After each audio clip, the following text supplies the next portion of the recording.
Welcome back to Applied Algebra and Trigonometry. We're going to be covering section 9.2a, components of vectors. A very important point to remember is that any vector can be considered to be the sum of other vectors, such as this blue vector that I've just drawn. It could be considered to be the sum of this vector and this vector, because if you add those two together, the blue vector would be the resultant. It could also be considered to be the sum of these three vectors, or a multitude of vectors could be added together to get that blue vector. So it can be considered to be the sum of many, many other vectors. However, take those out of there. Ever since Descartes gave us the Cartesian plane, and we started graphing things on a plane, the most important parts of this vector have been considered to be the x and y components. Vectors that are oriented 90 degrees to each other, because we can easily graph those, as I have right here on a grid. And as I showed you with the previous example, and this is a little crooked on the grid here,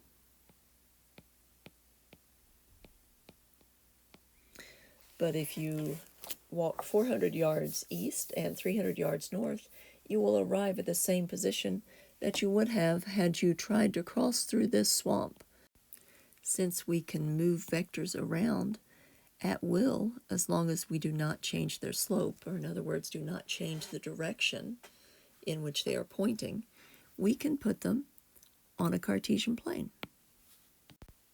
So we can move this Cartesian plane to the vector, or we can move the vector to it. Hey, everything's relative, but once again, we're not studying physics. We could also, if we wanted to, move these component vectors into place on the Cartesian plane. So let's look at an example. All we need to define a vector is a magnitude and a direction. And if we're on the Cartesian plane, remember that it's always going to be the angle counterclockwise from the x-axis. So we're going to measure that angle from the x-axis. Okay, and make sure that's 60 degrees. And then we can figure out what the x component and the y component of this vector are. When we do that, what we've done is we've drawn a right triangle, and we have lots of rules we can follow about this triangle, and thus about the vector we're interested in. So let's name these sides so that we can talk about them. We will call this side side A, and A will represent the magnitude of the vector. So if that's side A, we can call this side A sub x. It's the x component of vector A, and we can call this side A sub y, because it's the y component of vector A. That means A sub x is adjacent to the angle of 60 degrees, and that would mean that A sub y would be opposite to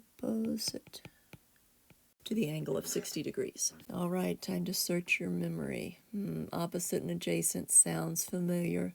Kind of reminds me of that old ancient Greek word sokatoa, which translates into sine equals opposite over the hypotenuse, meaning the sine of the given angle is equal to the length of the side opposite the given angle divided by the length of the hypotenuse of the right triangle. Likewise, the cosine equals the opposite over the hypotenuse, and tangent equals opposite careful over adjacent. What do those terms mean on our current Cartesian plane here? I'm going to make a slight change to our drawing. Instead of writing 60 degrees there, I'm going to put in theta, because for now I want you to see the most general case of how we use sine and cosine.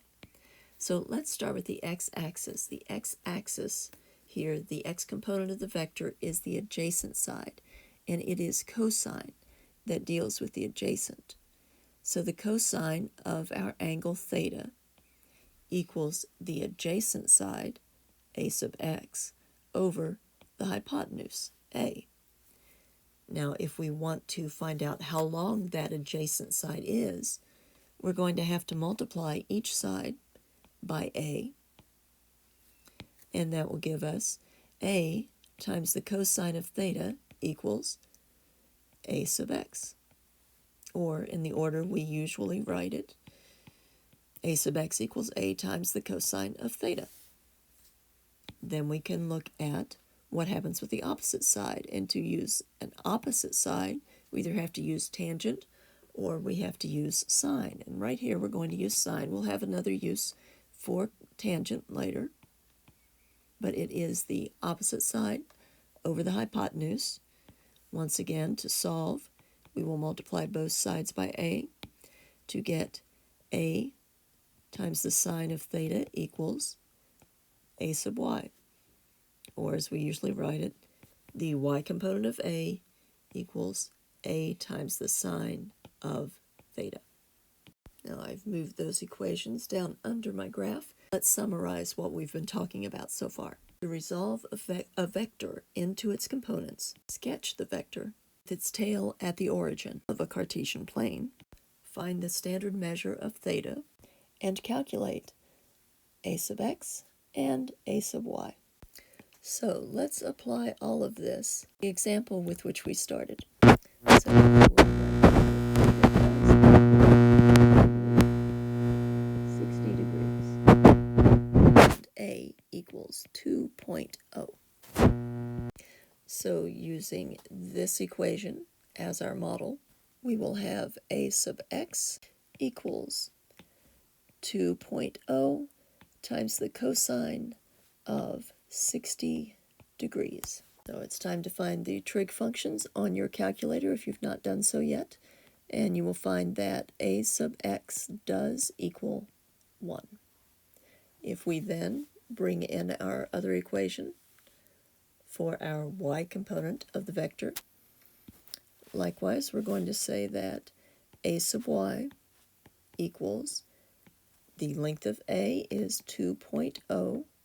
We're using the sine function because we're dealing with the opposite side, and our angle is 60 degrees. And once again, if you use your calculator to calculate that, you will find that the y component of this vector is equal to the square root of 3, which is approximately 1.7. So over here we could write that a sub y equals 1.7 and a sub x equals 1. We have now broken the vector a into its x and y components, and those also are vectors. We can put a vector arrow above them. In this very basic format, you might consider them to be displacement vectors. Could just as easily represent velocity vectors or force vectors or something else, some other type of vector. So that was our first example of resolving a vector into its components. But what if the vector you're dealing with is not in the first quadrant? What if we have vector b, which has a length of 15.0 and an angle of 100 degrees? That's in the second quadrant. We're measuring 100 degrees here, and b has a length of 15.0. We are still dealing with a right triangle, though, because we can break that vector into its x, b sub x, and its y, b sub y components. So I think I did not choose a good background for this vector, so I'm going to stick with one color. The yellow seems to be showing up best. And as we look for the length of the x component of b, or b sub x, we'll write it this way. It will be the value b, the magnitude of the vector, 15.0. We're looking for the adjacent component, so we're going to use cosine, and it's going to be of 100 degrees. Yes, some of you who've had me before are thinking, what about the reference angle? We'll get there. One thing that I have left off that I meant to put in, which is a dot, a decimal point. after the 100 to indicate that all three of those digits, the 1 and the 2 zeros, are significant. Because now significant digits will be very significant in this class. Punch that into your calculator, and you will come up with negative 2.6394, etc., etc., etc. And because we have three significant digits here and three significant digits here, the least number of significant digits we have is 3, and that is how many we will use to report our answer. All right, so let's calculate b sub y. It will be the magnitude of b. We're talking about the opposites, so we will use the sign of 100 decimal point degrees. And putting that into your calculator, you will get 14.969, etc., which we will round to, careful, 15.0. The 6 means you round the 9 up, which takes it to a 10, which means you have to carry. Anyways, 15.0.